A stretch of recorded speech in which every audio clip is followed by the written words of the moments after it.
Bem, meus amigos, agradecendo mais uma vez a honra do convite para estar aqui. E, curiosamente, ainda que pareça para alguns que nós vamos falar de um assunto completamente diferente agora à noite daquele que nós assuntamos aqui, que nós trabalhamos na parte da tarde, na verdade trata-se do mesmo assunto. À tarde, nós abordamos aqui o tema da sustentabilidade, que, bem entendida, essa expressão, ela alude a uma forma da gente prevenir o ecocídio. Ecocídio é uma palavra nova e um dos significados possíveis é quando um número expressivo de pessoas, conhecendo os riscos de que, consumindo como nós consumimos hoje, realizando hábitos, comportamentos, seguindo estilos de vida que aceleram a degradação, a devastação e a destruição do planeta, tendo consciência disso e não corrigindo o rumo, não fazendo nada diferente, nós estamos colaborando, nós somos coadjuvantes de uma tragédia. A crise ambiental tem a nossa digital, o nosso DNA, portanto, ecocídio significa nós destruirmos o nosso lar planetário. E de forma absolutamente consciente, por omissão, por irresponsabilidade. Foi o assunto da tarde, quando a gente tentou sinalizar rumo e perspectiva, abordando o tema de cidades sustentáveis. Agora à noite, não vamos falar de prevenção do ecocídio, nós vamos falar de prevenção do suicídio.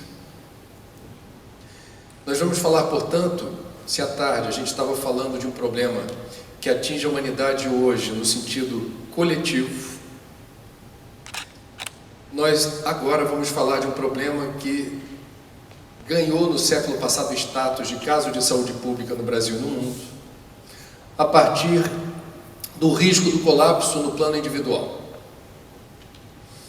Então, eu espero que o que eu tenha para dizer aqui, como se deu na parte da tarde, em despertando curiosidade e interesse, possa motivá-los a levar livros cujos direitos autorais foram totalmente cedidos para o CVV, Centro de Valorização da Vida, aqui presente, os voluntários, que é uma organização que realiza um belo trabalho, longevo, bem conceituado, de apoio emocional e prevenção do suicídio em todo o Brasil.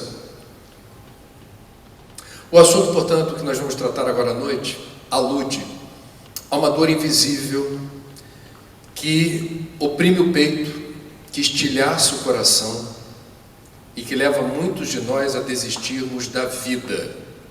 O suicídio não é uma doença, é a culminância de um processo mórbido, doloroso. Esse processo varia de pessoa para pessoa, ele pode ser lento e progressivo. A pessoa vai acalentando a ideação suicida até realizar uma tentativa. E pode ser súbito. Ela pode entrar em desespero, ela pode, num dado momento de profunda angústia, não conseguir descobrir saída e, premida pelas circunstâncias, desistir de seguir em frente. Eu estudo esse assunto há 20 anos. Um aprendizado importante que tive, e aí vou citar Nelson Rodrigues, um jornalista importante do nosso país. Toda generalização é burra. E nós temos um hábito, não alude só ao problema do autoextermínio, de considerar, em diferentes campos da vida, a gente generaliza com muita facilidade. Todo jornalista é assim, todo homossexual é assim, todo espírita é assim. A gente adora fazer isso. Agora, já previno na largada da nossa conversa, quem leva a sério o estudo ou conhecimento sobre o problema do suicídio deve se acautelar no sentido de evitar toda e qualquer generalização, cada caso é um caso. Nós, portanto, hoje vamos tentar mapear a gravidade desse problema, compartilhando dados e informações relevantes que vêm da ciência, mostrar que nós precisamos avançar muito dentro de uma outra rotina, um outro protocolo de resposta diante dessa situação. E ao final da minha explanação, eu vou pedir licença para fazer alguma explanação a respeito de situações que remetem à transcendência, remetem à filosofia e espiritualidade. Como é que a gente contextualiza o problema do suicídio nesse aspecto? Muito bem, suicídio é um caso de saúde pública no Brasil e no mundo por conta de dados epidemiológicos que são preocupantes. Nós temos hoje no mundo, aproximadamente, segundo a Organização Mundial da Saúde, 800 mil óbitos confirmados por autoextermínio no planeta, o que dá uma média de aproximadamente 2.200 casos por dia, ou um novo caso confirmado a cada 40 segundos. Quando a gente faz a contabilidade epidemiológica das tentativas, 20 vezes mais tentativas do que óbitos confirmados, o que dá numa conta grosseira 16 milhões de tentativas por ano. E quando a gente fala que é caso de saúde pública, a gente está considerando outro dado importante da Organização Mundial da Saúde, que cada caso consumado de suicídio atinge diretamente um grupo de aproximadamente 6 pessoas. Se a perda de um ente querido já é muito dolorosa e a gente já precisa de algum tempo para se refazer e seguir em frente, a própria legislação trabalhista reconhece que a perda do ente querido lhe dá direito a uma licença, porque você não vai conseguir focar, produzir a pleno, porque a dor ainda é um problema. Quando o assunto é autoextermínio, a dor da perda se agrava pela violência do ato. Portanto, quando a gente fala que suicídio é caso de saúde pública, me parece, não é só pela pessoa que se matou, é também pelo grupo mais próximo que vai se ressentir da perda desta forma. Temos uma questão de gênero. As mulheres realizam muito mais tentativas do que os homens, mas não recorrem a métodos tão violentos quanto os homens, razão pela qual a efetividade do autoextermínio se dá numa proporção muito maior, em torno de 80%, entre homens. No Brasil nós temos aproximadamente 32 casos por dia confirmados de suicídio, o que dá, ao final de um período de um ano, entre 11 e 12 mil óbitos confirmados. Vocês veem que eu estou tendo cuidado de usar a palavra confirmado. É porque há muitas subnotificações, ou seja, casos de suicídio que não são reconhecidos oficialmente como tal. Quedas acidentais, acidentes com armas de fogo, acidentes de trânsito. E me permitam abrir um parêntese. Eu não estou aqui para falar nenhuma verdade absoluta, mas estou muito preocupado com o debate na área da segurança pública que sugere acesso facilitado e indiscriminado a armas. Porque quando a gente estudou esse assunto, minha mulher, coautora do livro, está aqui, a Cláudia, a gente percebeu que um fator de risco suicida é a facilidade de acesso ao meio. Se eu tenho uma arma no porta-luva do carro, ou na mobília da minha casa, na gaveta, e estou num momento de fragilidade psíquica e emocional, a arma acelera o processo, elimina etapas. Fato. Isso não é uma opinião, isso é fato. Isso são estudos que não vêm de agora, nem de longe, e que sugerem que a facilidade de acesso ao meio agrava risco. Razão pela qual, por exemplo, há tantos suicídios entre médicos, do ponto de vista do acesso a drogas, ou de reconhecer métodos na combinação de certas substâncias químicas que seriam mais efetivas para alcançar um determinado objetivo mórbido. Então nós temos aqui um problema de saúde pública que sugere atenção. Como é que a gente pensa na área da saúde pública o problema do suicídio? Como qualquer outro problema de saúde, onde a informação cumpre uma função estratégica. Como é que você reduz estatística de mortalidade ou de incidência de doenças? Com informação. Nós estamos num país ainda acometido por problemas gravíssimos de mortalidade e de incidência de doenças causadas por mosquitos. Dengue, zika, chikungunya, malária.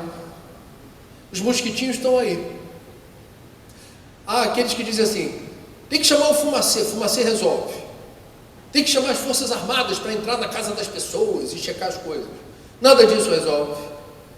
Se cada um de nós não tiver conhecimento para entender por que não podemos deixar água acumulada no pratinho da planta, poça d'água, piscina com água parada, etc, etc. Por quê?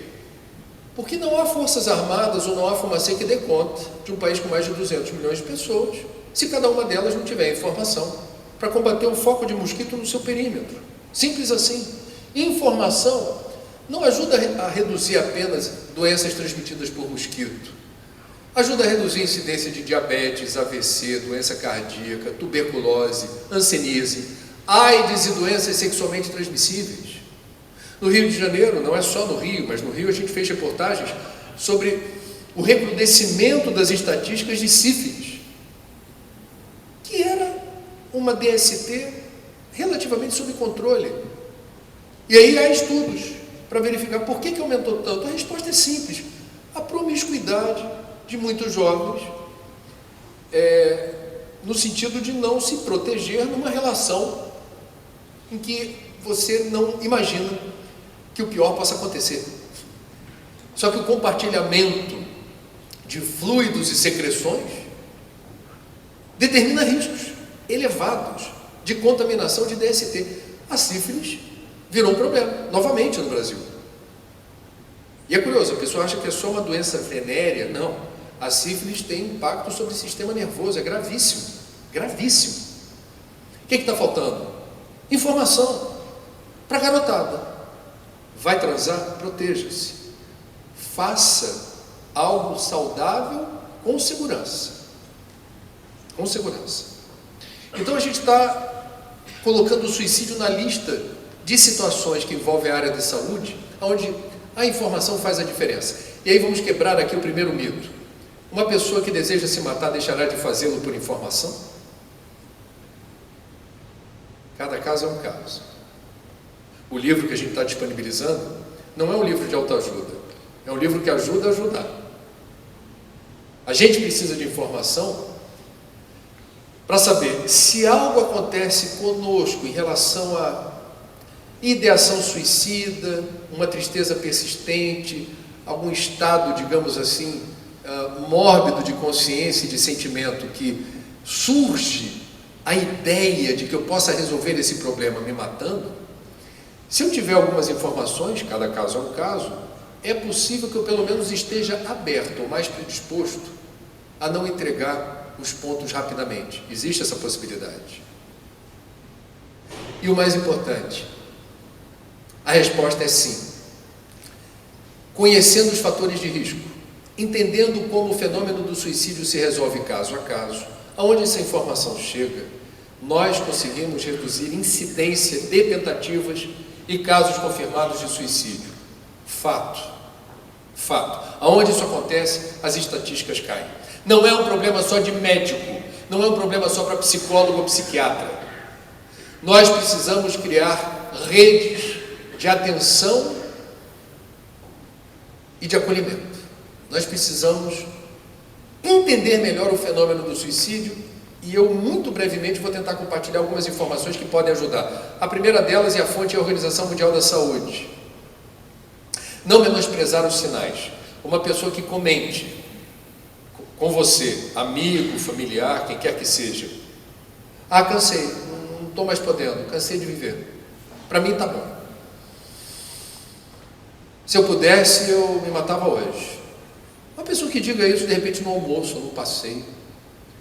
Você pode ter várias ideias a respeito do que ela disse. A primeira delas é: está blefando, não está falando sério. Não, ela falou isso num arroubo, num momento difícil. O que diz a Organização Mundial da Saúde? Quando o assunto é risco suicida, cão que ladra pode morder.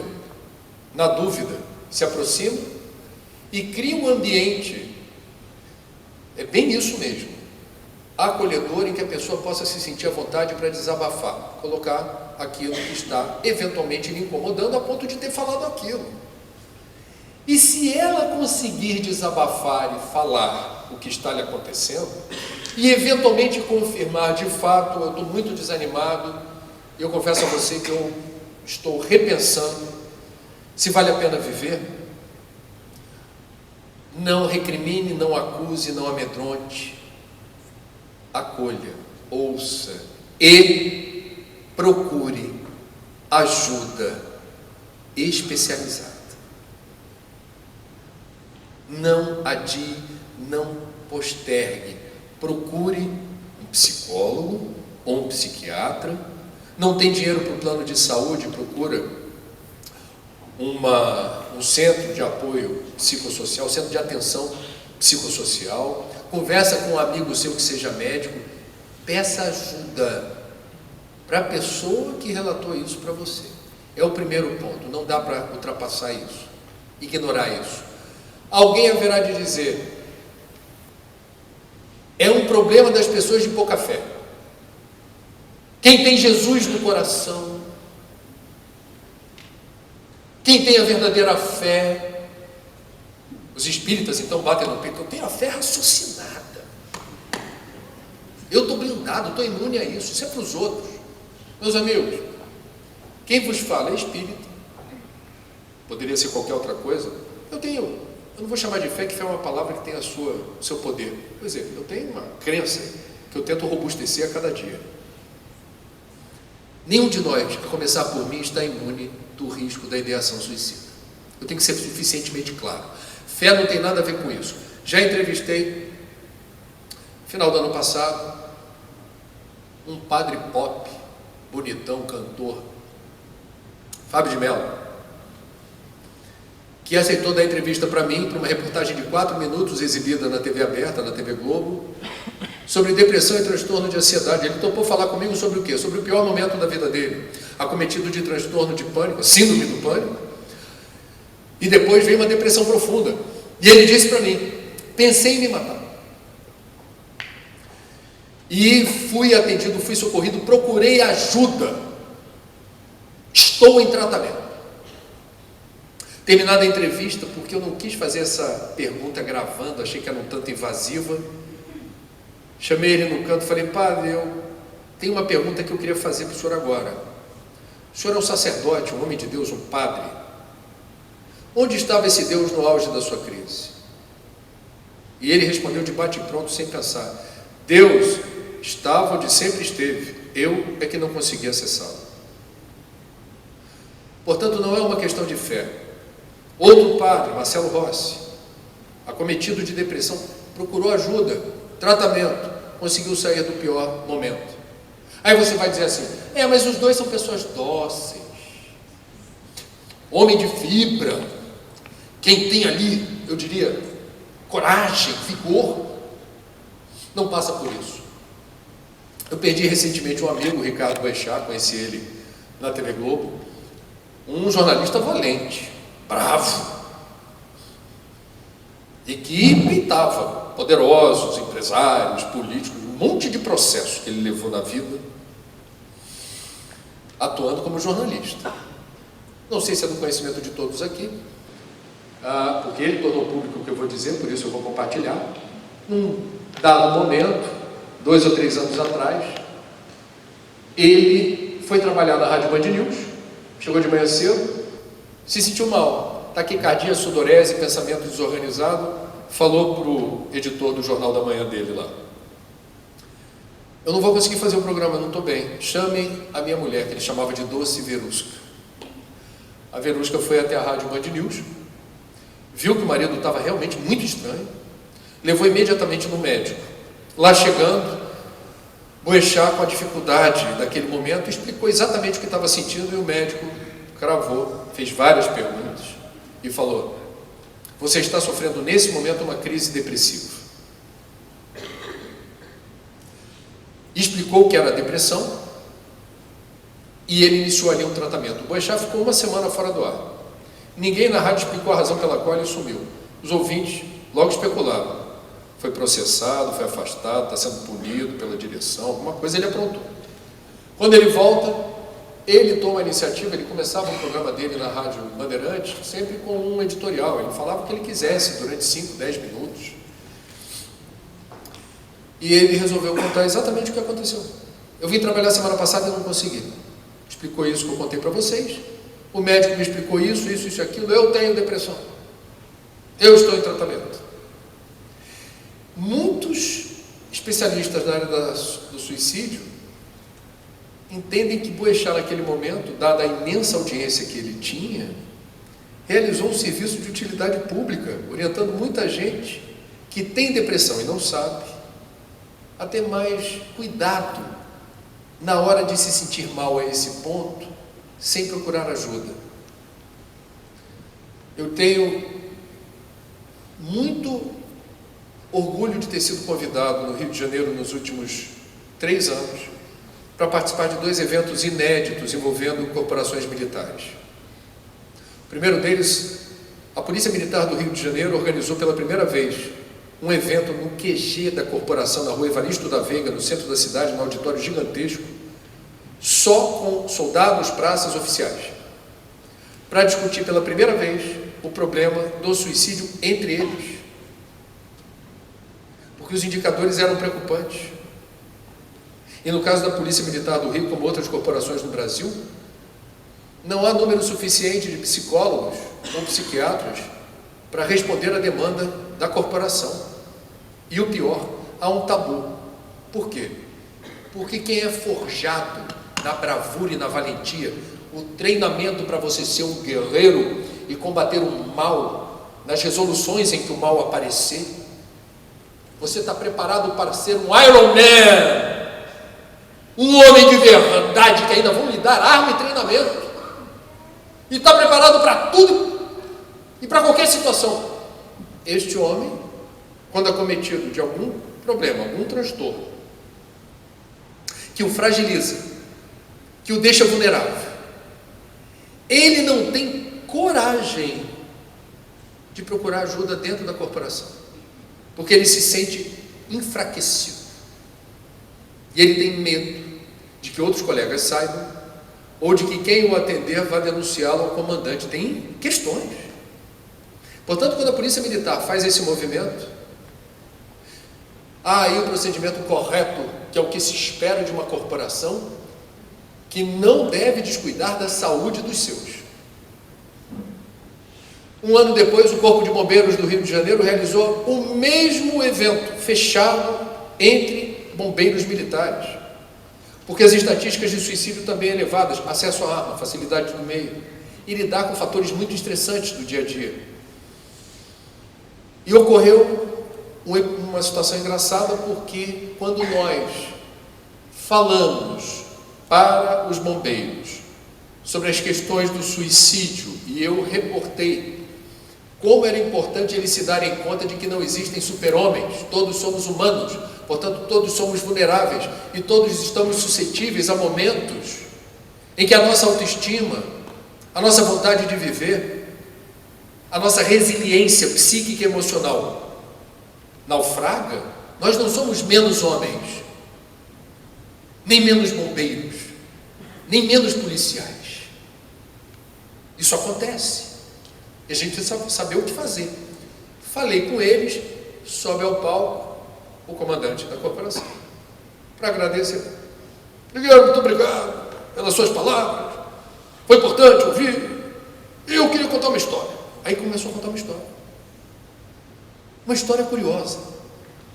Ele começou mostrando um distintivo, um adesivo que você coloca no uniforme assim, que era de treinamento em situação de confinamento, quando o bombeiro faz um curso para lidar com resgates muito difíceis, em que você fica também prisioneiro de escombros, fica debaixo lá do lugar onde ninguém consegue nem entrar nem sair, você fica lá, junto das pessoas. E ele fala, olha, isso aqui, treinamento de confinamento. Aí um dia eu fui fazer um exame, que eu nunca tinha feito, ressonância magnética, e entrei num lugar assim que me deixou meio aflito, que inclusive dá um dispositivo para a gente, se a gente se sentir mal durante o exame, que pode demorar, e você fica, parece que está dentro de um caixão, o equipamento faz barulho, e você abre o olho, está aqui, o equipamento encostando no teu nariz, e você não sabe que horas vai sair, e é complicado. E me deu vontade de sair. E eu fiquei nervoso, pensando se eu apertava ou não o botão. E eu só não apertei o botão, porque o meu uniforme de bombeiro estava lá, do lado de fora.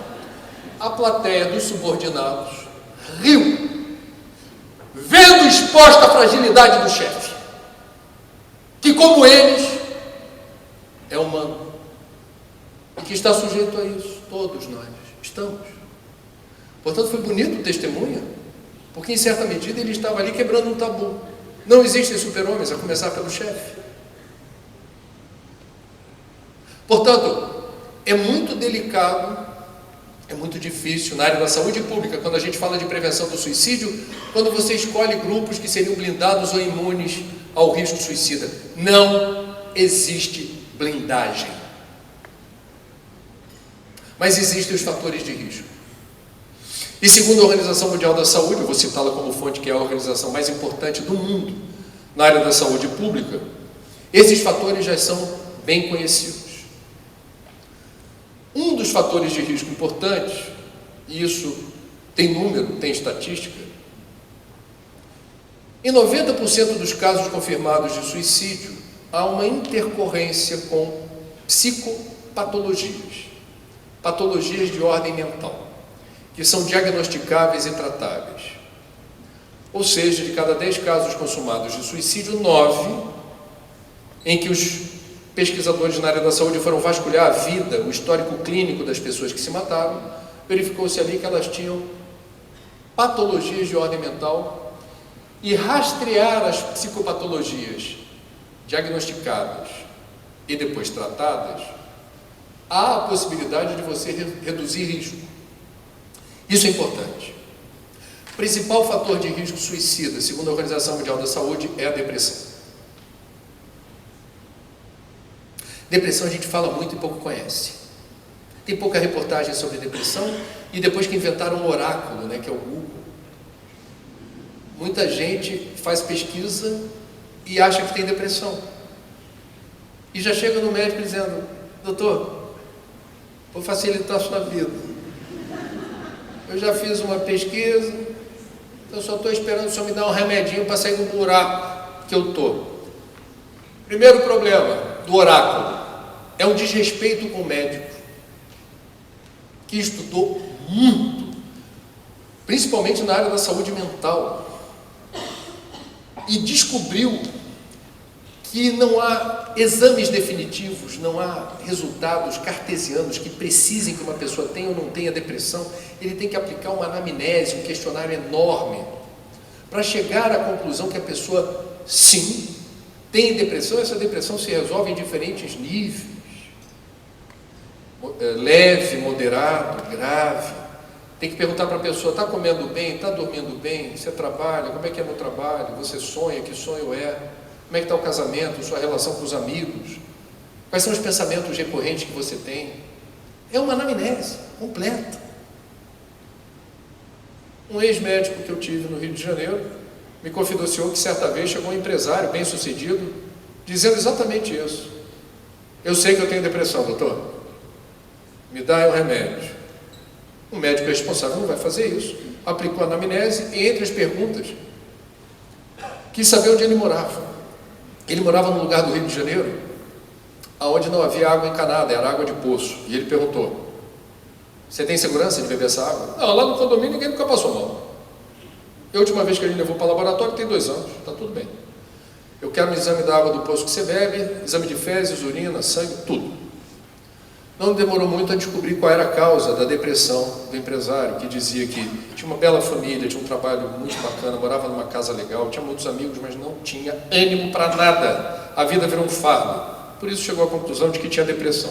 Na verdade, o exame de fezes acusou o seguinte problema: ele era um abrigo, esse empresário, ele estava completamente contaminado de ameba. Ele era uma colônia ambulante de amebas, que é um parasita, que estava drenando toda a energia dele, tudo que ele comia, ou quase tudo, os nutrientes e a energia iam para o parasita, não para ele. Ele estava absolutamente prostrado. Em lugar de dar um antidepressivo, deu-se um vermífugo, que teve um efeito rápido. Em uma semana o empresário já está: doutor, o senhor é um milagreiro, muito obrigado pela ajuda. A ajuda foi o diagnóstico correto. Imagina um médico preguiçoso dando para uma pessoa com parasitose antidepressivo. Encrenca. Mas antes de falar de depressão, meus amigos, separar aqui depressão de estado depressivo. No livro a gente fala sobre isso, é importante ter esse cuidado. Estado depressivo é uma coisa, depressão é outra. Estado depressivo é da vida. Todos nós estamos sujeitos em várias, dezenas, centenas, talvez milhares de vezes, numa encarnação, a ter vários episódios de tristeza e estado depressivo. Se você conhece alguém que está sempre de bem com a vida, sempre sorrindo, nada me abala, nada me derruba, desconfie. Provavelmente é um ET, um alienígena. Não é desse mundo. Ou foi chipado. Ele está lá com comportamento anômalo. Porque pessoas terráqueas desse planeta sofrem, independente do nível de renda, do nível de escolaridade, independente se tem ou não religião, independente de qualquer coisa. A vida traz tribulações, momentos difíceis. Por vezes esses momentos acontecem no intervalo de tempo curto, vários problemas. Portanto, todos nós passamos por isso. E isso faz parte da vida. Se você quiser saber por que isso acontece, o que não falta é explicação. Se você quiser ir na área da filosofia, são diferentes filósofos ou correntes de pensamento que vão tentar explicar, cada um a seu modo, o sentido da dor e do sofrimento. Se você quiser buscar uma explicação mística, religiosa, igualmente você vai encontrar um cardápio vasto de explicações das razões pelas quais sofremos. O que me parece adequado dizer enquanto espírita, me permitam colocar isso, porque não é só o espiritismo que afirma isso. Se entendemos que Deus existe e que Deus é soberanamente bom e justo, a dor não é contra nós, é em nosso favor. Há aí um aprendizado com a dor, um aprendizado com os obstáculos, os desafios, as dificuldades, que trazem ensinamentos que muitos de nós desprezamos. E aí é uma questão, dentro dessa perspectiva de que a dor me ensina, o sofrimento depura a minha compreensão da existência, me ensina a lidar com a mesmo gênero de dor que pode voltar a me acometer de outra forma. Isso aconteceu comigo, eu já perdi meu pai e minha mãe. Meu pai foi primeiro, em circunstâncias muito dolorosas, porque tratou-se de um acidente de trânsito. Foi muito dolorido a gente passar por isso. Entretanto, a perda da minha mãe, que se deu em outras circunstâncias, mas foi uma morte súbita, um colapso cardíaco, a forma como eu processei a perda do meu pai, em certa medida me ajudou a lidar com a perda da minha mãe de uma maneira, eu diria, menos, não é dolorosa, mas eu conheço essa dor. Não é a primeira vez que eu sinto isso. E houve um aprendizado anterior que me ajuda a lidar melhor com essa situação. Vocês percebem o que eu estou dizendo? Quando a gente está aberto para o ensinamento que a adversidade nos traz, o próximo episódio doloroso de sofrimento haverá de ser diferente. Isso é sabedoria para mim, que diferentes religiões ou filosofias trazem. Portanto, quando tiver um vizinho perturbador, tocando a música que você detesta, no volume alto no domingo, agradeça. Obrigado, Senhor. Obrigado por esse vizinho chato que toca essa música horrorosa e que está testando a minha paciência ou a minha forma de negociar trégua. Se você está andando de ônibus e alguém dá um pisão no seu pé, justamente no dedinho machucado, e você vira bicho durante 3 segundos, depois você bota o pezinho no pé e fala: obrigado, Senhor, porque eu não gritei, não xinguei e não amaldiçoei o meu irmão de humanidade. um chefe déspota do trabalho que sempre te trata mal e quando diz, obrigado, senhor, por me tratar assim, por essa pessoa me trazer uma experiência muito difícil, através da qual eu estou aprendendo a lidar com esse tipo de gente, que está semeando dor para ela, sem ter empatia, sem cultivar amizade, espalhando esse tipo de sentimento. Eu já sei me defender disso graças a ela. Vocês percebem? É o ditado que diz assim, eu tenho duas opções, ou eu enxergo a metade vazia, ou a metade cheia do copo. É uma opção minha. A dor e o sofrimento ensinam. Isso não é masoquismo, não é torcer para sofrer. É, em sendo inevitável o sofrimento, a resignação positiva. O que é inevitável, o que eu não consigo modificar, modifico eu.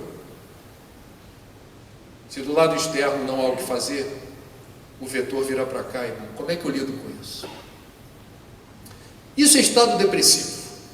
Faz parte. Depressão é outra coisa. Depressão, o transtorno de humor, vai requerer sempre ajuda especializada. Por quê? Grosso modo, é uma alteração na bioquímica do cérebro, as sinapses cerebrais começam a operar a transmissão do pensamento de forma muito lenta, há uma letargia nos protocolos de resposta, você não responde aos estímulos da mesma forma. A depressão severa, aguda, a pessoa não tem vontade de levantar da cama, abrir a janela, atender telefone, ligar a televisão, é uma existência sem vida. Então nós vamos ter aqui a necessidade de ajuda, de apoio e de consideração. Primeira ajuda vem da família.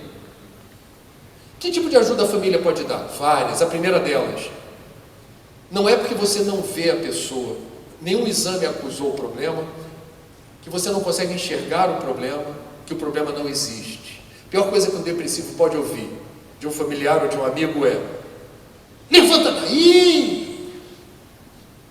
Você tem família, amigos, dinheiro. Não te falta nada. Tem gente com fome por aí. Você nem é venezuelano. Num país em crise, destroçado. A pessoa começa a elencar as mazelas da humanidade, os dramas humanitários, só para você levantar e se perceber como você está equivocado, desistindo da vida, como se fosse uma escolha da pessoa estar naquela situação. Então, primeira recomendação em relação a uma pessoa com depressão é: procure ajuda especializada e seja um aliado do processo de tratamento, não um algoz. Não um algoz. Primeiro ponto é: entenda o que é a depressão para saber como ajudar. Porque às vezes parte da família, o pior problema para o depressivo é de onde ele menos espera, que são os seus amados. Segundo ponto: ao procurar ajuda, eventualmente será necessário o apoio medicamentoso, substâncias químicas que aceleram a sinapse cerebral. E aí precisa haver cuidado em relação ao psiquiatra, normalmente é o profissional que recomenda isso, eventual apoio medicamentoso. Por quê?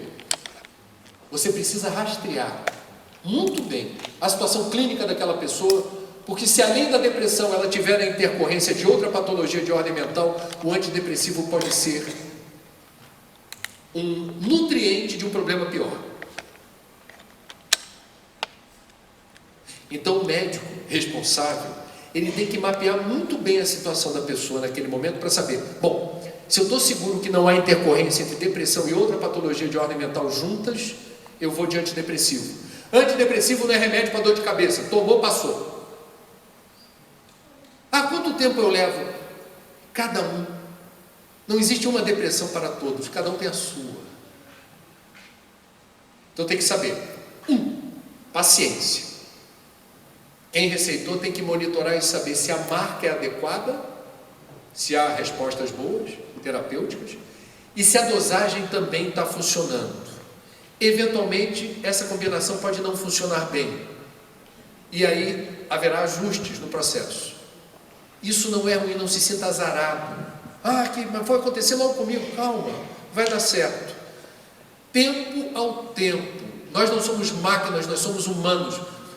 O remédio não resolve a depressão, faz parte do pacote.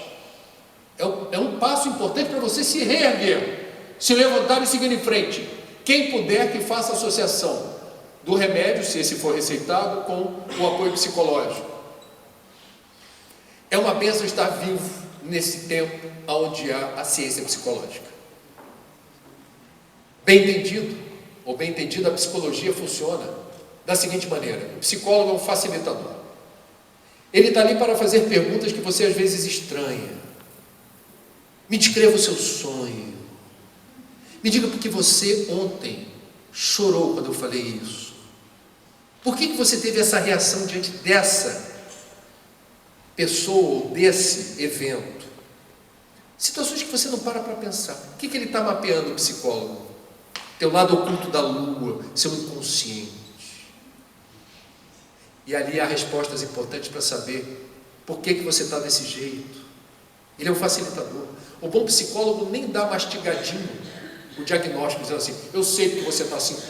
Ele joga, ele faz perguntas, ele provoca, ele causa por vezes a ira do analisando, né? Se for psicanálise, ou de quem estiver do outro lado.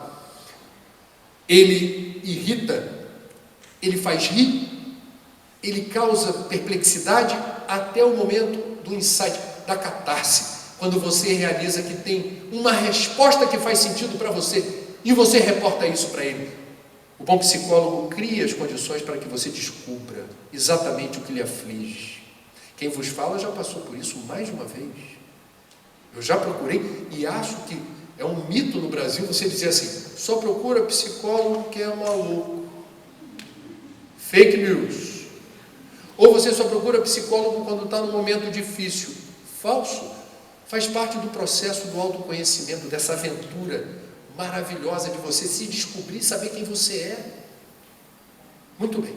Quem tem depressão e tiver o privilégio de poder contar com apoio psicológico, não adie isso. Para você se sentir mais bem situado no tabuleiro da tua vida. Quem foi teu pai, quem foi tua mãe, quem são seus irmãos, quem são seus amigos. Esse trabalho te convém, como é que você está situado no tabuleiro da existência. Existem várias técnicas, várias rotas terapêuticas que a psicologia oferece. Escolha aquela que te convém. Experimenta, recomendo. Por último, mas não menos importante, e concomitante com psiquiatra, com psicólogo, se eu estou numa plateia para leigos, assim, uma plateia laica, não é leigo, laica, não há um recorte religioso definido, eu estou num território que tem de tudo ali, portanto eu poderia hoje dizer o seguinte, e sendo vocês uma plateia com esse perfil: cuide bem das suas energias, bem genérico, assim, bem amplo. Quem que cuida bem das suas energias? Presta atenção no que você está vendo na televisão, porque tem programação que te deprime, te põe para baixo. Às vezes é noticiário, às vezes é um filme. Antes de criticar a televisão, só passa violência. E o controle remoto? E o dedinho? Está onde? Muda de canal, desliga. Quem vos fala é profissional de televisão, eu sei o risco para o corpo ao dizer isso. Desliga, ou muda de canal. Quais são os lugares que te fazem bem estar? A floresta, à beira do lago, à beira do rio, numa praia, na montanha. Você tem um lugar que te faz bem? É só chegar e você... Já mudou alguma coisa? Por que você não voltou lá? Por que você não vai mais vezes? Quem são as pessoas que estão perto de você? Ou não, mas que te fazem bem? As pessoas que te põem para cima. Sabe aquele encontro dos ex-alunos da escola? Você diz assim: mas todos nós crescemos, estamos todos diferentes. Experimenta aí numa reunião. Porque a diversão é lembrar de todas as falcatruas, as balbúrdias, as roubadas que você e sua turma se meteram. É terapêutico. É risada. Você lembra dos apelidos, das provocações. E isso pode te pôr para cima, pode desopilar teu fígado. Sabe aquela coisa que você chegou em casa zerado? Assim, só ri de besteira hoje. A noite inteira foi lembrar de tudo que a gente aprontou na escola. E como foi bom lembrar de tanta bobagem, tanta besteira. A leveza, a suave leveza do ser. Mas assim, isso faz parte da minha vida também. Eu já não sou aquele garoto, mas como foi bom me lembrar do que aquele garoto pensava, sentia e fazia. Isso me faz bem. Música! Quais são as músicas que te lavam a alma? Há quanto tempo você não escuta a sua música predileta? Aquela música que é a trilha sonora de bons momentos, de momentos que te põem numa situação assim de elevação. Leituras edificantes. Não tem leitura que põe a gente para cima, leitura que bota você numa outra vibe, vibrando numa outra frequência. Portanto, estamos falando aqui, senhoras e senhores, de autogestão. Antes de procurar um médico, um terapeuta, lembre-se, existe um poder que cada um de nós tem para nos aproximarmos da luz ou das sombras. Nós temos uma bússola dentro de nós que a gente não presta atenção no norte magnético dela, porque ela sempre aponta na direção que a gente sempre sabe se nos convém ou não. Agora é a opção abdicar da bússola. Vou cego, fui, ok, livre-arbítrio, paga para ver, não recomendo. Acho que a gente pode fazer, especialmente nos momentos de fragilidade, ser científico. Eu já sei o que funciona comigo, eu já sei o que deu certo, eu já sei o que me faz bem. Como é que eu vou abrir mão disso agora? Não vou. Agora, quando a gente tem uma plateia com espíritas ou espiritualistas, você sabe que espiritualista é todo mundo que acredita em algo mais. Vamos colocar no genérico assim. Algo mais. Posso abrir esse parênteses aqui? Não. Muito bem, farei isso. É muito importante a gente não abdicar da fluidoterapia ou do passe magnético. Passe é uma palavra que os espíritas usam. Mas quem não é espírita vai ver que dá passe não sabe. E recebe passe não sabe. Passe poderoso, um abraço de um amigo ou de uma pessoa que você ama, uma pessoa que te quer bem, um abraço. Você não faz ideia da troca de energia que ocorre num simples abraço. À noite, o casal acorda com o bebê chorando, normalmente é a mãe que levanta. Tem que reconhecer. A mãe levanta, pega o bebê chorando, acolhe o bebê, faz assim e às vezes começa a cantar. O que está acontecendo ali? Uma baita transfusão de energia, por várias formas, alcançando aquela criatura. O bebezinho está sendo alcançado de várias formas. É um passe. Agora, no sentido estrito do passe magnético, quem procura algum lugar para receber um passe deve se posicionar de forma ativa e não passiva. Quem recebe o passe precisa estar em sintonia com esse trabalho. Mas eu não sei rezar, não tem problema. Pensa numa paisagem, um pensamento de gratidão para quem está na tua frente fazendo alguma coisa boa. Você não sabe o que é, não tem problema. Sintoniza. Não fica disperso, participa. E naquele momento, o que está acontecendo do ponto de vista dos espíritas, num lugar onde esse trabalho é sério, e o primeiro critério para ser sério é não cobrar por isso. 1 centavo sequer. É doação de tempo e energia. E essa energia dá boa. Se o centro for sério, se a instituição for séria, porque há ali a manipulação de fluidos medicamentosos invariavelmente retirados da natureza e processados na dosagem e na frequência certa, para através do médium alcançar chakras meridianos, fazer a depuração da sua psicosfera, o seu campo eletromagnético. Ali há uma terapia energética que conspira em favor do bem-estar, da autoconfiança e da autoestima da pessoa. O psiquiatra espírita Jader Rodrigues de Paula fez um trabalho, existe a Associação Médica Espírita no Brasil inteiro, e o trabalho dele diz que em 65% dos casos, os depressivos estão acompanhados de obsessores. Obsessor é um tema muito popular na casa espírita. As pessoas adoram palestras sobre obsessão. Imaginar que há alguém perseguindo você no plano astral, as pessoas fantasiam horrores, né? Motivas. Todo mundo acha que está cercado. Assim, tem momentos que a culpa não é sua, é do obsessor. Aliás, várias religiões cometem essa imprudência. Põe a culpa no diabo, no capeta, no cramulhão ou no obsessor. Nunca é você. Você não tem culpa de nada. Cometeu chacina, matou a mulher, o que foi? Não, uma voz. Não, uma força. E você? Onde é que você estava? A autonomia do comando das tuas ações, do teu pensamento. Aonde você está? Muito bem.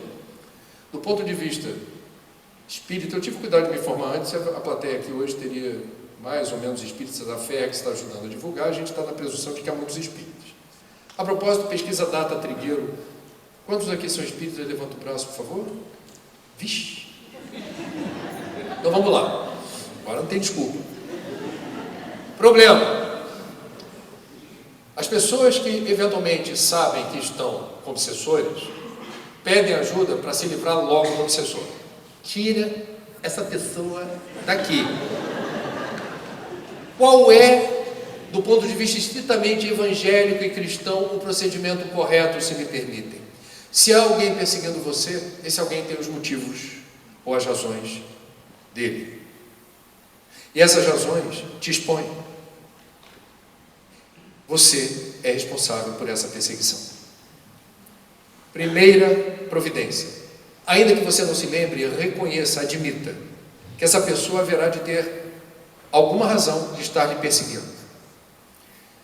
Sendo assim, mesmo sem saber qual foi a causa com clareza nesse momento que você está encarnado, todo dia peça desculpas, mentalize o perdão, peça a Deus por essa pessoa.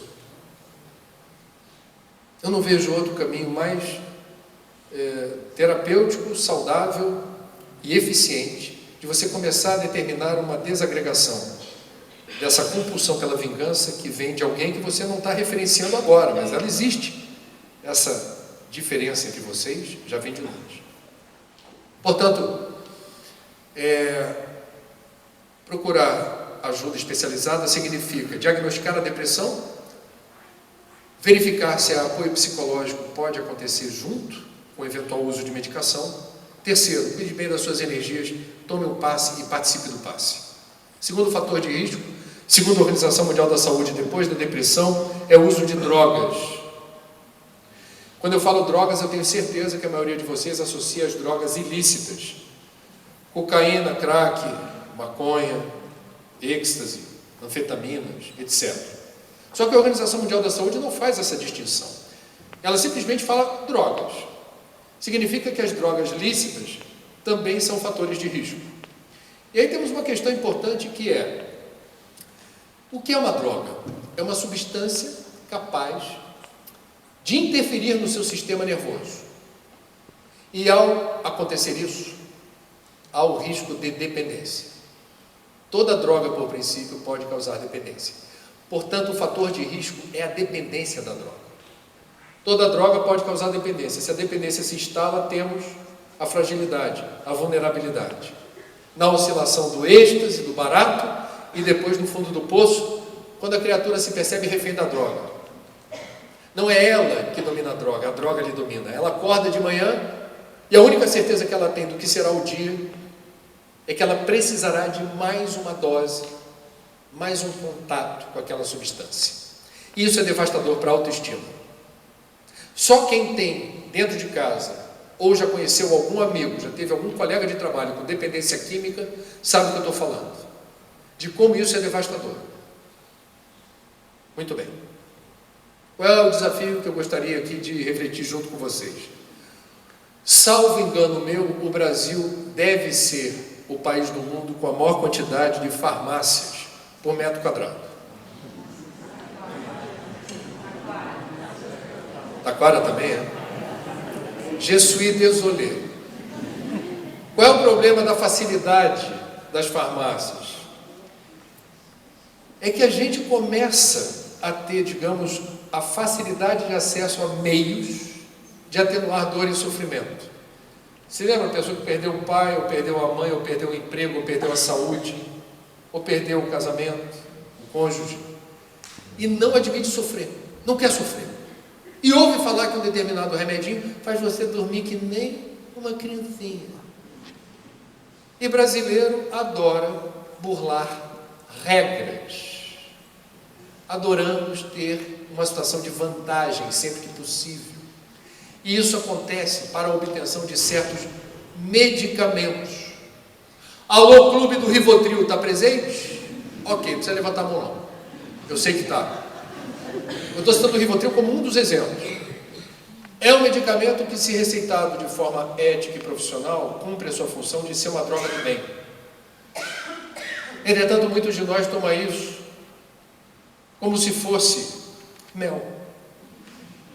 Acha que essa é a solução para certos problemas, bypassando orientação médica profissional, ou se consultando com médicos irresponsáveis, que não veem problema em inocular uma substância que altera o sistema nervoso e, por princípio, pode causar dependência. Rivotril pode causar dependência. Rivotril altera o sistema nervoso. Quem entra no barato do Rivotril para sair depois tem que sair com um longo trabalho de desintoxicação. Leva tempo para se livrar daquela dose diária. Então, o que eu estou dizendo é apenas: tenham cuidado na hora de procurar um especialista que venha recomendar qualquer medicação que altere o sistema nervoso. São as drogas do bem, graças a Deus elas existem. Ministradas de forma irresponsável ou ingeridas sem orientação médica, podem ser um pesadelo, porque causam dependência. Eu vou sair do capítulo dos fatores de risco e vou entrar naquilo de que no livro a gente fala, que é o território das doenças sociais. Psiquiatras e psicólogos não gostam desse papo não, mas eu não sou nem psicólogo nem psiquiatra, eu não estou nem aí. Sou um pesquisador do assunto suicídio e descobrimos que um dos pais da sociologia, Emile Durkheim, no século XIX, contemporâneo de Kardec, escreveu um livro chamado O Suicídio. Aí você pergunta: o que um sociólogo tem a dizer sobre suicídio? Muita coisa. Entre as quais, aquela frase atribuída a Durkheim: o homem ou a mulher é produto do meio. Emmanuel, no livro O Consolador, psicografado por Chico Xavier, também diz que o meio ambiente interfere no espírito. Portanto, o meio em que a gente está inserido determina muito daquilo que nós somos, do que pensamos, do que sentimos, se somos pessoas mais propensas ao bom humor ou ao mau humor, mais esperançosas ou mais pessimistas. Quem vive mais tempo junto de você compartilha energias, pensamentos e sentimentos, e você está junto e misturado com isso aí. Faz sentido para vocês o que eu estou dizendo? Você está assim: eu estou no Rio de Janeiro, aí de repente, imagina a situação no Rio, vou falar da minha terra porque vou falar do que eu conheço. Você está indo para o trabalho, ainda mora com sua mãe, aí você vai para o trabalho e a sua mãe, diz assim: vai para o trabalho, né? Você viu o que houve hoje à noite? Tiroteio no caminho do teu trabalho. Brabo, bala perdida, mortos. Mas tudo bem, acontece no Rio de Janeiro hoje com alguma frequência. Já aconteceu? Eu vou nessa. Vai chover. Muito. Pode ter enchente, cuidado. Tem mãe, com todo respeito. Freud estudou isso muito bem. Tem mãe, vamos chamá-las de superprotetoras, que não deixam o filho criar asa, e vão tomando as dores ou vão sinalizando riscos e vão apontando problemas onde eles não existem no momento, e com o pretexto de ajudar ou encorajar, enfraquecem ou compartilham fobias, neuroses. Péssimo para aquela criatura que, segundo Hermínio Miranda, no livro Nossos Filhos São Espíritos, lembra que pai e mãe, na verdade, são facilitadores. Eles aceitaram a missão de acolher um espírito que eventualmente é muito mais antigo e longevo do que eles, e que durante um período estará sob a custódia e a tutela do pai ou da mãe, para que eles forjem caráter, personalidade, até que haja mais crescido o acesso a essa bagagem, a essa memória espiritual, e os pais, portanto, têm a oportunidade de tentar resolver melhor aquilo que está um tanto mal resolvido na linha do tempo, do ponto de vista das imperfeições. Então vamos lá. Quando a gente está falando de doença social, a gente está falando que dependendo de onde você esteja, das suas companhias, parte do seu sentimento e do seu pensamento tem origem exatamente na convivência com essas pessoas, que podem te botar para cima ou para baixo. Em relação, por exemplo, ao Brasil, o que significa ser mulher no Brasil? Estamos falando de uma questão social, de gênero, num país machista, com valores patriarcais, onde ainda a gente fala de chefe de família, provedor da casa, a questão do macho alfa, de ser homem. Quantas mulheres sentem de forma mais aguda ou crônica, mas na linha do tempo vão percebendo como essa cultura da masculinidade tóxica interfere na saúde das relações e na condição feminina. Esse é o país machista. O que significa ser mulher no Brasil? Significa que você, aqui ou no Rio de Janeiro, com a mesma formação, o mesmo nível de escolaridade, a mesma profissão, trabalhando no mercado, com a mesma carga horária, não recebem o mesmo salário. Esse é o país em que o homem ultrajado, se sentindo desafiado pela mulher, tortura, xinga, mata. Esse é o país da Lei Maria da Penha. Esse é o país da lei do feminicídio. A maior parte dos homicídios contra mulheres tem origem em namorados ou ex-namorados, maridos ou ex-maridos. São fatos. Eu estou tentando traduzir para vocês o que é um país machista. E o que é um país onde a mulher sofre com o jugo do macho alfa, do homem. Vamos voltar para o suicídio. Quando a gente fala de tentativas de suicídio prevalentes entre mulheres, isso tem a ver com o quê? Homem e mulher são seres humanos, estão sujeitos aos mesmos fatores de pressão, dificuldades, obstáculos, mas na largada da existência, nasceu mulher, o fardo numa sociedade machista tende a ser maior. O que vale para a mulher vale para lésbicas, bissexuais, transexuais, intersexuais, o público LGBTI. E é interessante, a discriminação determina aquilo que os psiquiatras e psicólogos chamam de não acolhimento. Falta de sensação de pertencimento. Como isso determina prostração e perda da autoestima? Uma pessoa que não é heterossexual se percebe discriminada dentro de casa, na escola, na universidade, na rua, no clube ou no trabalho.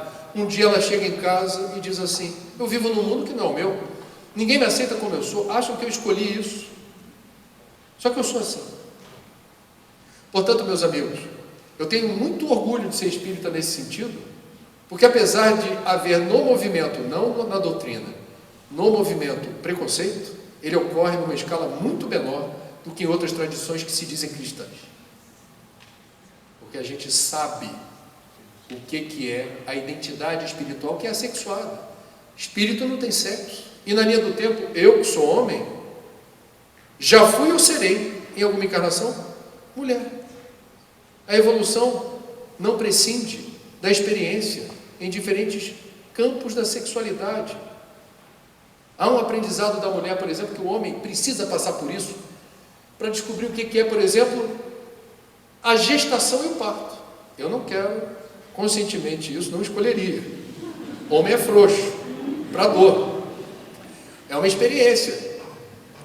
Só que a gente precisa saber o que é parir, o que é tirar das entranhas um ser vivo.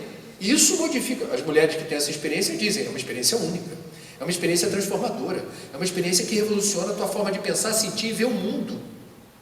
Como é que no processo evolutivo você vai abdicar disso? Não dá. Portanto, espíritos perfeitos passaram por essas experiências.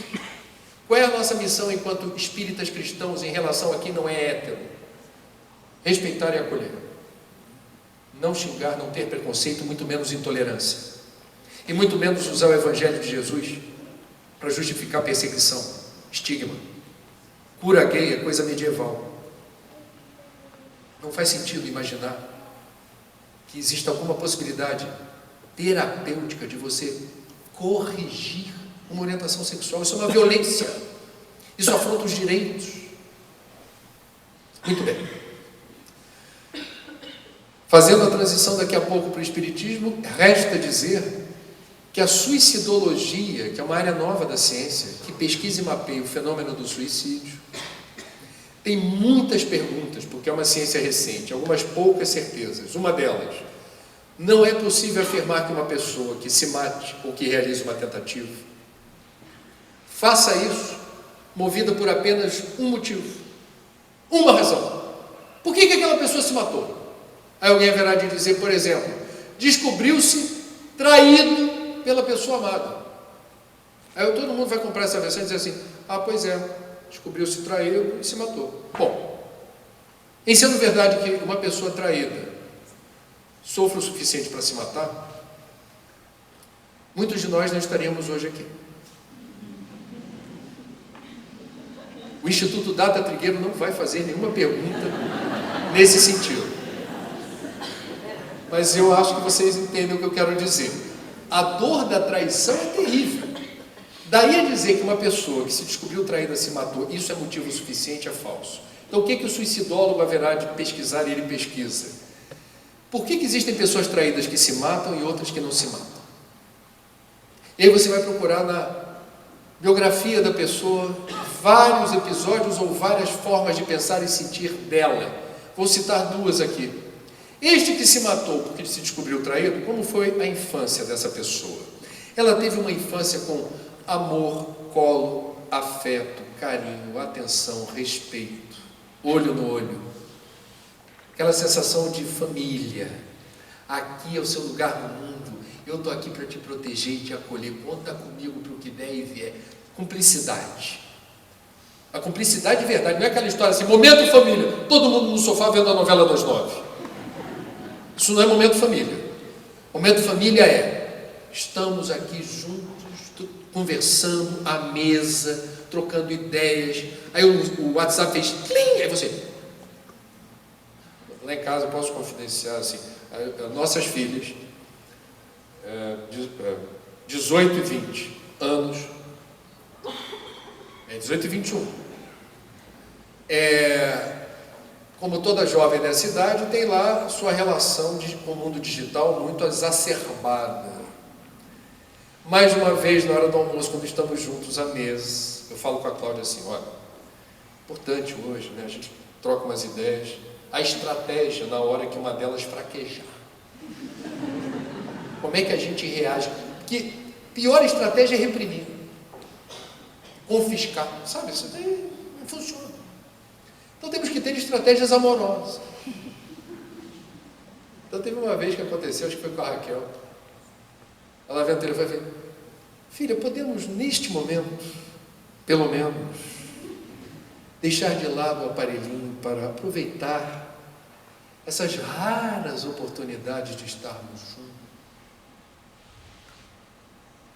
Quer dizer, cada um vai ter a sua estratégia, não estou aqui dizendo o que funciona e o que não funciona.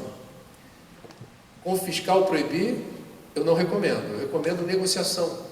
E de alguma forma a gente valorizar o momento em família, ou que seja um momento que você dê a cumplicidade para fazer algo que é importante para o resto da vida.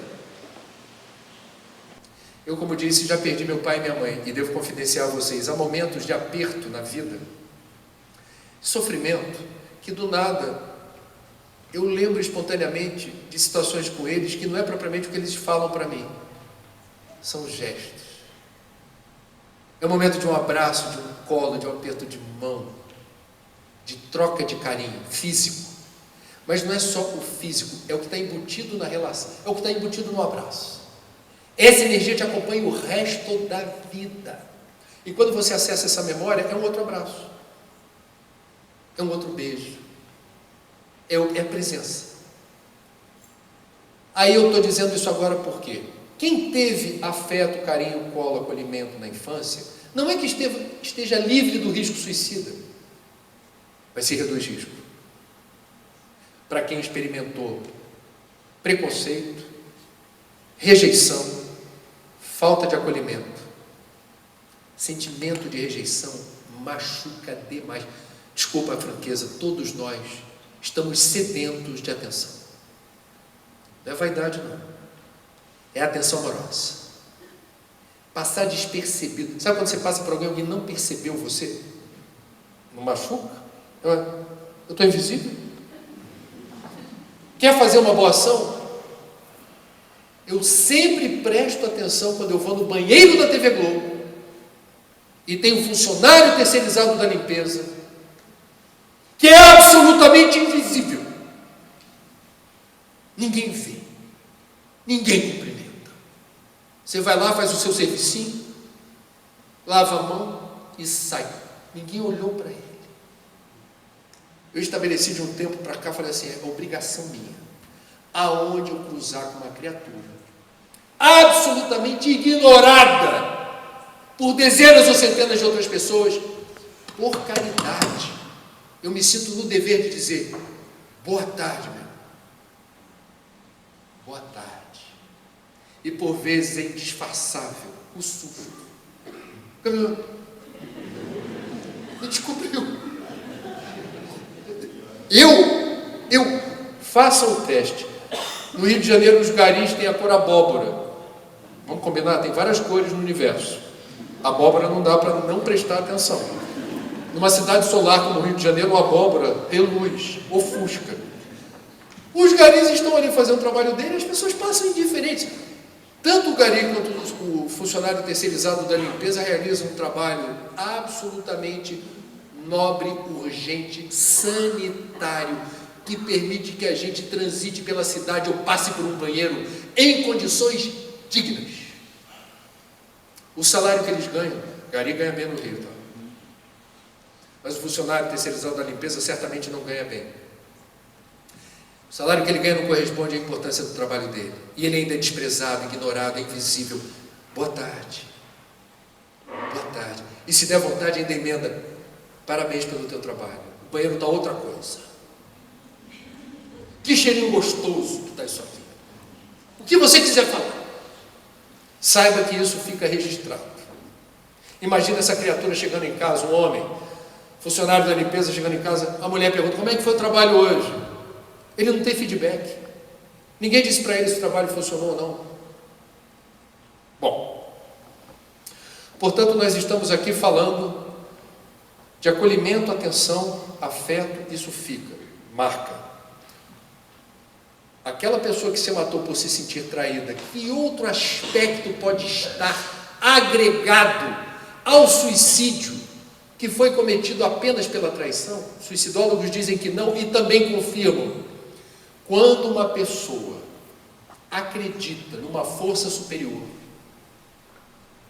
ela também pertence a um grupo menos vulnerável ao suicídio, menos vulnerável do que quem não acredita. É fácil a gente entender o porquê. No auge do desespero, da angústia, para quem acredita numa força superior, primeira providência qual é?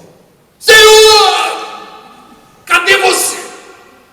A gente vai pedir ajuda ao teu Deus ou à tua força superior, cada um com o seu cada um. Haverá um pagador de promessas. O que faz um pagador de promessa? Ele negocia. Ele diz assim, faz o teu que eu faço o meu. Resolve, abre os meus caminhos, que eu atravesso o beira-rio olímpico de joelho, trave a trave. Lá no Rio, a escadaria da Penha. Você vê de vez em quando, joelhinho, subindo. Dia de Nossa Senhora Aparecida, Basílica de Aparecida, qual é a cidade? Aparecida do Norte, São Paulo. Quantas pessoas não pagam suas promessas? A gente vai criticar? Em outras vidas, quem se garante aqui que não fez o mesmo? Cada um no seu degrau evolutivo. Há outros, eu confesso a vocês, e não me façam dizer qual programa, qual canal e qual religião, mas eu devo dizer que, certa vez, acometido de insônia, vendo televisão, eu tenho um problema que eu fico zapeando, e eu gosto de parar onde está ao vivo. Eu gosto de programação ao vivo. Ao vivo é verdade, ali, naquele momento, está acontecendo, eu gosto. Infelizmente, de madrugada, a maior parte dos programas é de religião, né? É programa religioso. E certa vez eu parei lá não vou falar se é padre ou pastor, vou dar pista não, ou espírita, não vou falar. Eu sei que o líder religioso que estava falando lá de madrugada, ao vivo eu parei na dele, e ele deu a seguinte explicação que eu achei interessante. Ele falou assim, Se você está num momento difícil da tua vida, faça o que eu vou te dizer agora. Grita com Deus, mas grita alto, para Ele ouvir. E bota para fora tudo que te atrapalha. Naquele momento eu levei um susto pela contundência que ele estava. Ele estava como eu, gritando ao microfone, já viu, né? Estourou o tímpano. E eu fiquei agradecido a Deus, porque eu imaginei que se esse programa tivesse alguma audiência no meu bairro, ninguém ia dormir mais. Seria uma gritaria infame. Nós espíritas, aqueles de nós espíritas, não pagamos promessa, nem podemos recorrer a Deus gritando. Você pode até gritar, faz do teu jeito, mas não li isso no Pentateuco kardeciano, nenhuma lei moral assim, nem sofrimento grite, não. Espiritualidade não deu essa recomendação. E nós temos um complicador aí. Por quê? Nós somos reencarnacionistas. A gente sabe que está nessa montanha russa do vai e volta, vai e volta, vai e volta, há algum tempo. Outra, nós falamos da lei de ação e reação. Quando a gente fala da lei de ação e reação, a gente está reconhecendo o quê? Se fazemos o bem, receberemos o bem. Como disse o Chico certa vez, o bem que faças em algum lugar será teu advogado em toda parte. Você volta para você. Se fazemos o mal e somos espíritos imperfeitos, porque o Espiritismo mostra, nada involui. Você pode estacionar. Se o melhor que temos para hoje é isso que somos hoje, imagina o que fomos, com todo respeito, para pensar.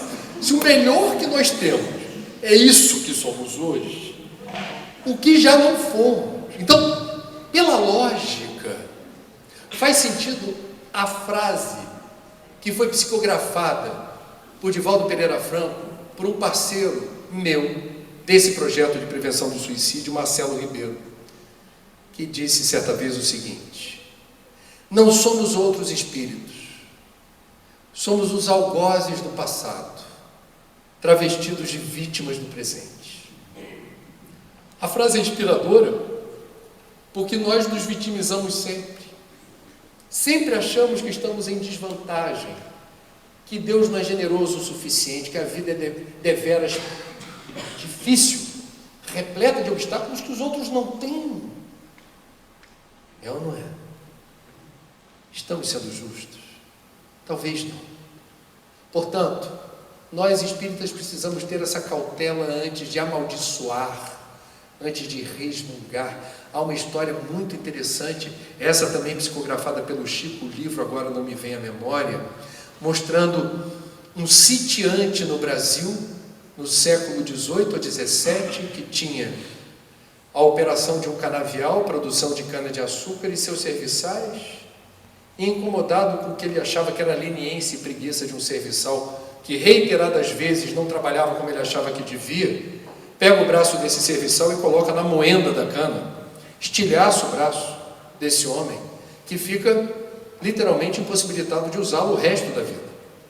Ao desencarnar esse sitiante, esse empresário da época, rapidamente se arrepende e há culpa. Joana de Anjos chama atenção: a culpa é um sentimento a ser evitado em qualquer circunstância, ela não agrega nada, nunca.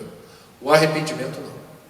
O arrependimento é a tomada da consciência e o prosseguimento da jornada. A culpa paralisa. Então, este empresário, vamos chamar assim, que castigou nesse nível um serviçal, escolhe, numa outra vida, passar pelo mesmo flagelo.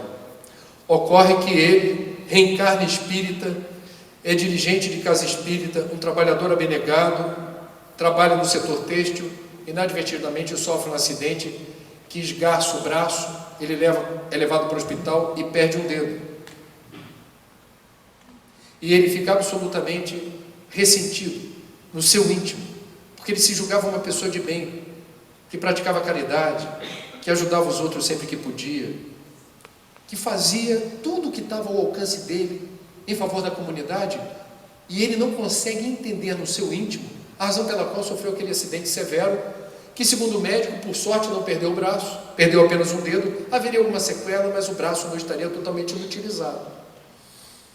Com essa revolta, não revolta, essa perplexidade e alguma indignação. Ele dorme em desdobramento, o seu guia tem autorização para chegar, ter um encontro com ele e explicar a ele em detalhes a sorte que ele teve. Ele estava amuado e ressentido por perder um dedo, e na tela mental aparece a cena do passado para mostrar porque você se revelou uma pessoa absolutamente abnegada no exercício do bem e da caridade, você fez por merecer aquilo que a gente chama de providência divina, atenuando a lei de causa e efeito, a lei de ação e reação. O que diz o Espiritismo a respeito do suicídio? Isso é importante, e peço aqui licença a quem não é espírita, pelo menos para compartilhar as informações que para nós faz sentido. Todas as grandes religiões ou tradições espiritualistas do Oriente ou do Ocidente, que têm divergências em vários aspectos teológicos, que é Deus, quem foi Jesus, tem reencarnação ou não tem, por aí vai, várias divergências, convergem, todas, as grandes do Oriente e do Ocidente, entendendo que o suicídio, em nenhuma hipótese, significa alívio ou solução para os problemas. Todas essas tradições grandes, do Oriente e do Ocidente, falam a mesma coisa nesse sentido, o que para o materialista ou o agnóstico pode soar como algo importante. Eu não acredito em nada disso, mas todas elas que são diferentes entre si afirmam a mesma coisa, é possível que aí haja um fundo de verdade. O Espiritismo, entretanto, enquanto filosofia espiritualista, é a maior fonte de informações pormenorizadas e detalhadas sobre a realidade do espírito do suicida no plano astral. Quais são as consequências do suicídio no mundo espiritual? Nenhuma outra religião ou tradição traz tantas informações detalhadas sobre isso quanto o Espiritismo. Primeira consequência: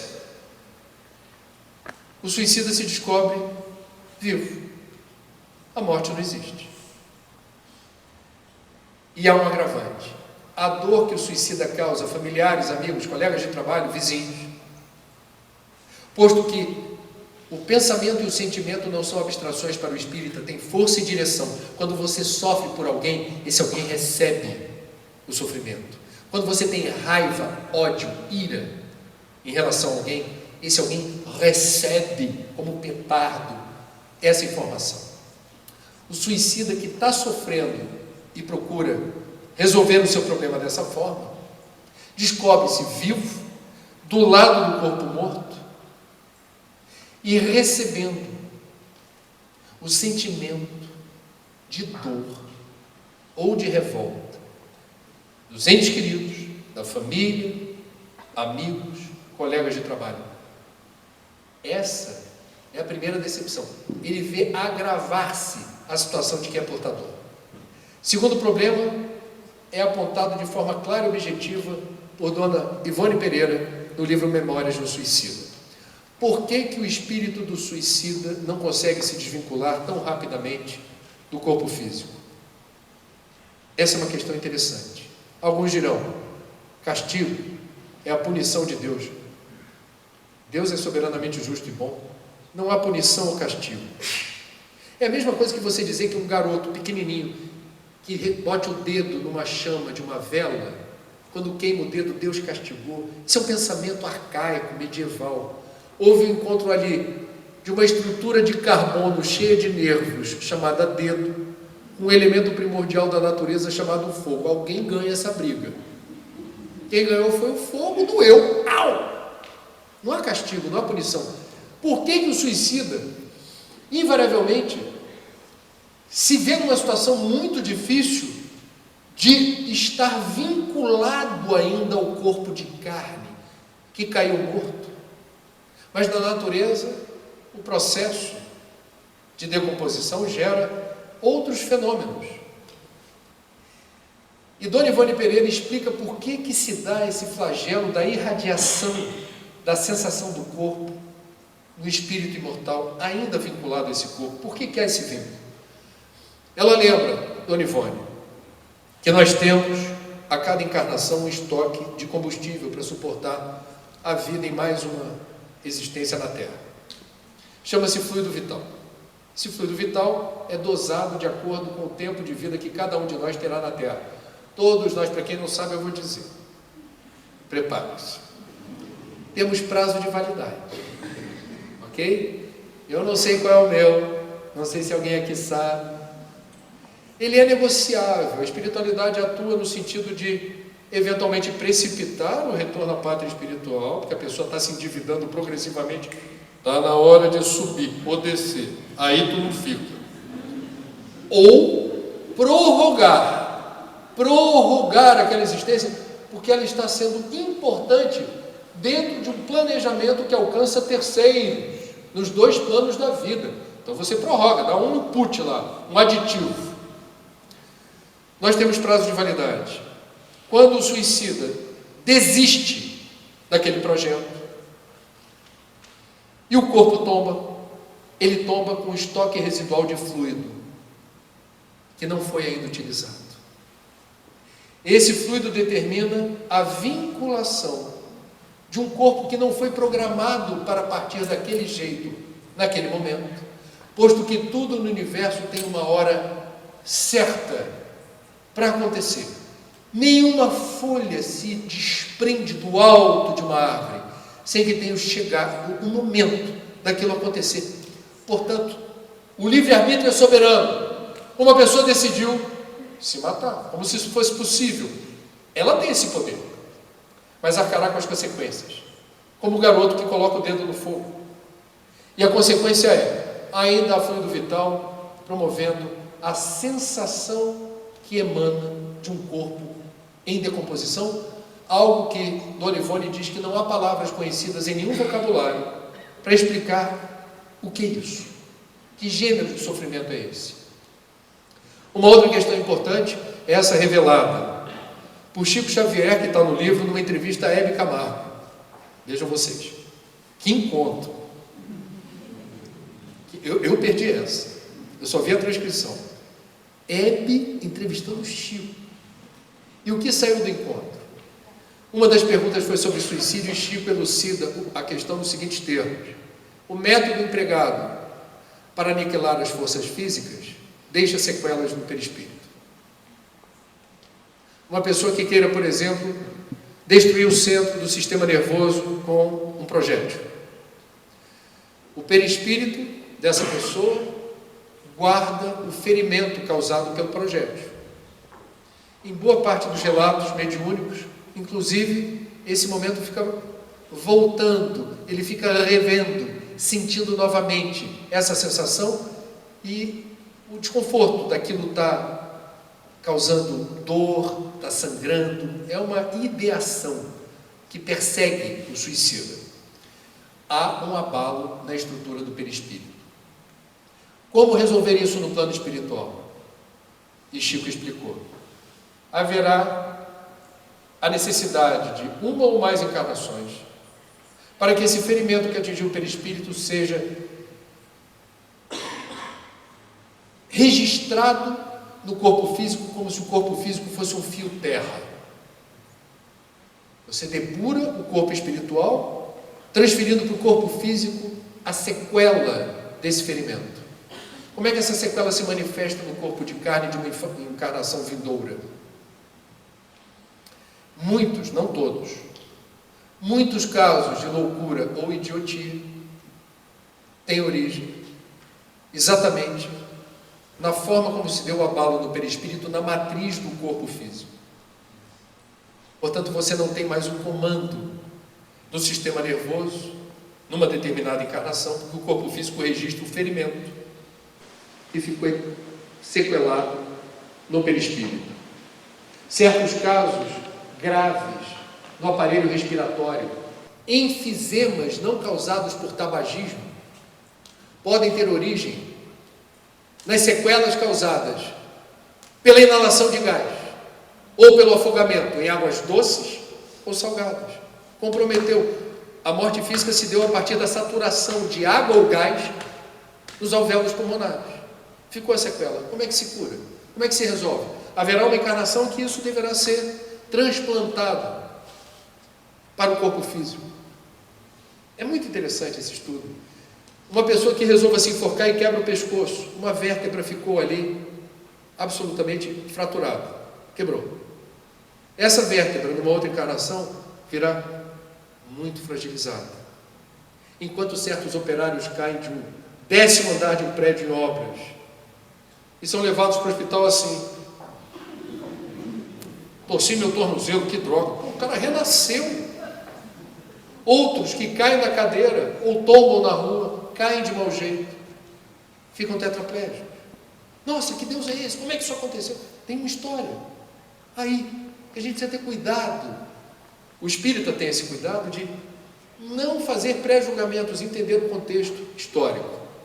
Portanto, meus amigos, nós estamos falando que Deus não seria soberanamente justo e bom se não desse as mínimas condições de navegabilidade nessa nave azul, onde nós não somos passageiros, somos tripulantes. Nós estamos aqui por um propósito. Nós estamos aqui para realizar algo importante para nós, para a nossa coletividade, para o mundo em que a gente está inserido. Um psicólogo amigo meu do Rio de Janeiro, o Dr. Aidinder, disse que pessoas com depressão, quando procuram, dizem assim: eu estou tomando esse remédio há um tempo e não resolve, me dê outra forma de acelerar o processo. Aí o doutor: claro, para já. Você é voluntário de algum trabalho, alguma obra? Por quê? Eu sugiro que você faça isso. Metade da clientela, segundo ele, fica tão horrorizada com a proposta que não volta mais. A outra metade resolve arriscar mais. Que obra voluntária? O que você quiser, e pelo tempo que você quiser. Apenas se conceda a oportunidade de oferecer uma cota do seu tempo de forma desinteressada em favor de outro. Depois me conta o que é que você sentiu. E o Dr. Aidinder, contando a história, é muito engraçado, que ele diz que invariavelmente todas as pessoas que aceitam realizar alguma mão de obra voluntária voltam para o consultório e dizem: doutor, eu não sei o que é que aconteceu, que nos momentos em que eu estava distraído, pensando na dor do outro, pensando em fazer a minha parte numa obra social, sabendo o resultado benéfico que isso determinaria para pessoas que eu nem conheço, eu esqueci de mim. E como foi bom para mim fazer isso. Uma trégua no meu sofrimento, um alento para a minha existência. Portanto, meus amigos, muitos de nós que tombamos no caminho, devemos entender essa situação como um chamamento. É a oportunidade do refazimento e de redirecionarmos a nossa vida numa direção onde haja propósito, uma causa nobre, algo que toque o seu coração, que faça você se sentir diferente, valorizado por algo que faça valer todo o amor, todo o carinho, todo o cuidado de que você foi alvo até aqui. Nós não renascemos para nos matar. Ninguém sofre o determinismo suicida. Ninguém está condenado a se matar pelo destino. Falso. Nós estamos aqui para viver até o dia em que Deus quiser. Nós estamos aqui para sermos completistas, como assinala André Luiz. O completista é aquele que cumpre a sua jornada até o fim, em confiança, com força, coragem e fé. Façamos aquilo que está ao nosso alcance, em favor de nós mesmos e das pessoas em sofrimento ao nosso redor. Não basta o espírita cruzar a linha de chegada sozinho. Nós aprendemos o nosso lema: fora da caridade não há salvação. A gente tem que cruzar a linha de chegada acompanhado, especialmente daqueles que não conseguiram, num dado momento da maratona, forças para seguir sozinhos. Nós precisamos nos habilitar a ajudar uma multidão de pessoas que acham que não vão conseguir cruzar a linha de chegada. Espiritismo não é só autoajuda. A gente busca informação e nutrientes para seguir em frente. Quando você se restabelece, o que você faz? Compartilhe com o outro essa fortaleza. O Consolador prometido, o cristianismo redivivo, a fé raciocinada, não podem ser usadas de forma egoísta. Estamos aqui para ser úteis à vida e aos propósitos da vida em abundância. façamos a nossa parte, sem medo. Deus está conosco. Nunca estamos sós. Obrigado pela atenção.